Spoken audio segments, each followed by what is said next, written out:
Running through some updates that will come in place around June 2025 about Lightning and best deals. And just to remind everyone, Lightning deal they're normally 4 to 12 hours and best deals 7 days. Now there's different times you can use these, and Prime and Black Friday have their own deals. But when I look at these, there's a couple of scenarios we suggest using them, and I'll get into the differences that are coming up. For Lightning and best deals, if you've got some inventory that you need to move fast, often this is when you've got excess inventory, maybe aged inventory that you move out. We have slow moving stock, you want to liquidate that and get the money out of it. That's one great scenario. The other scenario is where you have high margins and you have to get a boost in sales to take advantage of that. Well, the third scenario is where you want to keep your rank. So for example, you're coming into a busy period and you want to get keyword rank for specific keywords. It's a really good time to use it. So there's 3 different scenarios I normally recommend using it. So at the moment, a Lightning deal, these are about $150 per deal, and they go up to $500 during Prime Day events. And that's effective until 1st June 2025. And 7-day deals are generally around $300, and go up to $1,000 a deal during like Prime Day and that. But what's happening is Amazon's changing their approach. So I think Amazon wants to do here is that they know they get money for the fees, so that's great for them. But they don't get the upside if you have a really big day. So just say you run a best deal and Amazon charges you $300 for it, and you sell through $40,000 of stock. They only get at the moment $70 from it. Sorry, I'm just talking about $300 from it. Talking about this scenario here. So you run a best deal, 7 days, you sell $40,000 of stock. It's a really good deal. Amazon makes $300 out of it. But what they're doing is they want to reduce the upfront cost. So if it's not successful, you don't take as much hit. But then they get 1% of the sales capped at $2,000. So for example, if you run through $40,000 worth, then that 1% of that is $400. So in that scenario, Amazon will come out slightly ahead. So if you look at this for really big sellers, if you run a 7-day deal and just say you run through $100,000, 1% of that is $1,000. So therefore now Amazon will make 70 plus 1,000, 1,070 versus only 300 in the past. So what Amazon's doing is really saying, hey, we'll lower the entry cost for you guys, but we're going to take some of the upside as well. Realistically, this affects larger sellers more. If you're going to be doing a best deal and these are capped at 2,000, so that's like a $200,000 best deal. So basically this is targeting at the bigger brands, will be more impacted by this.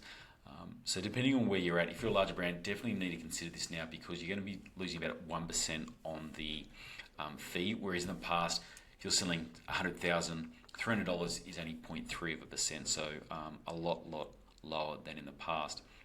I think the most important thing about this, even though there's changes in there, you really want to look at your calendar and planning. So a really important bit is mapping out your 12-month calendar for events. So we normally recommend mapping out around Amazon events. So Amazon's pushing a lot more in events. So we call these tier 1 events. So tier 1 event would be Prime Day, Black Friday, Amazon Prime, and then tier 2 events are like end of financial year, back to school events, Mother's Day. They're pushing a lot more and there's more invites to those. So Amazon's at a point now, if you look at their calendar, they're pretty much having a monthly promotion, but it's a tier 2 event. And it's really important to look this out because the results you get between tier 1 and tier 2 are significant. We generally find that a tier 1 event is probably 10 times higher than your tier 2 events, and often it relates to whether your product matches a tier 2 event. So if a tier 2 event is a Mother's Day one, your product's not in the Mother's Day market, probably won't go that well. Same as the end of financial year or back to school. If you've got a back to school product, that tier 2 event suddenly becomes very important and you want to plan that out. But also at the same time, you want to be looking at your inventory. If you've got, one thing people don't look at is the age inventory costs. That really affects the profits. People like the sexy approach. Okay, let's see how we're ranking. Let's see what our revenue is. How do we grow that? But the profits is in the costs. I know it's boring, but that's where the money comes from, your profitability. So if you really look around those bits, if you've got age inventory, that's one of the killers that people don't look at, especially when you get over those 6 and 12 month time periods. Amazon's not a long-term 3PL stories. Their view is they want high sell-through rates. They have AWD for that service, but if you've got your stock in an Amazon warehouse, you want to be selling it through quickly. So look at your aged inventory. Other one is if you've got slow sellers, you want to move those away and put that capital into the faster products. Don't just keep a large SKU range because it may get a sale a small amount. If they're making up small amounts of your overall portfolio, I suggest cut them out and focus on margins. The reason being, logistically, it's more work to cover, but also with your costs, with that age inventory, it's going to go through as well. The other one is you look at the other side. If you do have high margin products, sometimes it's great to pump through the deals to get the market share through. Really helps with the keyword ranking, but also planning for big events. Often people use these strategies coming to a large event to get the rank going beforehand. Because if you think about ranking, often the rankings basically on Amazon, there's I think 190 plus criteria, but the real big two are conversion and sales velocity. So this will definitely increase your version because people are getting a better deal for it. And you want to make sure you're profitable for it. So make sure you're profitable. But if you're not going to deal, your conversions are definitely going to go up. That's one great thing. And your sales velocity. So the two key factors for your ranking on Amazon, the deals will definitely help. So that's why some people use it for a period leading up into a event. But you got to be careful as well because often these event periods, you need to be the lowest price in the last 30 days.